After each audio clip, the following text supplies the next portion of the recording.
முன்னெச்சரிக்கை நடவடிக்கைகள் எடுக்காமல் சென்னை மழை வெள்ளத்தின் போது பொதுமக்களை பாதிப்புக்குள்ளாக்கியது போல செயலற்று இருக்காமல் உடனடியாக போர்க்கால நடவடிக்கைகளை தொடங்கி தென் மாவட்டங்களில் பொதுமக்களுக்கு தேவையான பொருட்களையும் பேரிடர் மீட்புக் குழுக்களையும் உடனடியாக அனுப்பி மீட்புப் பணிகளில் ஈடுபட வேண்டும் என்று திமுக அரசை வலியுறுத்துகிறேன் என தமிழக பாஜக தலைவர் அண்ணாமலை கேட்டுக் கொண்டுள்ளார்.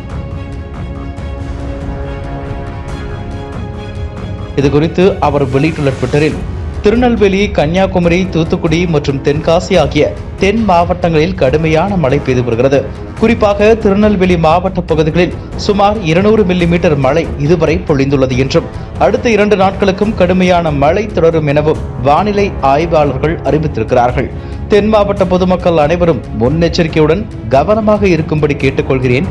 நெல்லை, தென்காசி, குமரி உள்ளிட்ட தென் மாவட்ட பாஜக சகோதரர்கள் மழை நின்ற பிறகு பொதுமக்களுக்கு தேவையான நிவாரண உதவிகளை செய்து கொடுக்க வேண்டும் என்றும் பணிவன்புடன் கேட்டுக்கொள்கிறேன் என கூறியுள்ளார். இதேபோல திமுக அரசு முன்னெச்சரிக்கை நடவடிக்கைகள் எடுக்காமல் சென்னை மழை வெள்ளத்தின் போது பொதுமக்களை பாதிப்புக்குள்ளாக்கியது போல செயலற்று இருக்காமல் உடனடியாக போர்க்கால நடவடிக்கைகளை தொடங்கி தென் மாவட்டங்களில் பொதுமக்களுக்கு தேவையான பொருட்களையும் பேரிடர் மீட்புக் குழுக்களையும் உடனடியாக அனுப்பி மீட்பு பணிகளில் ஈடுபட வேண்டும் என்றும் திமுக அரசை வலியுறுத்துவதாக குறிப்பிட்டுள்ளார்.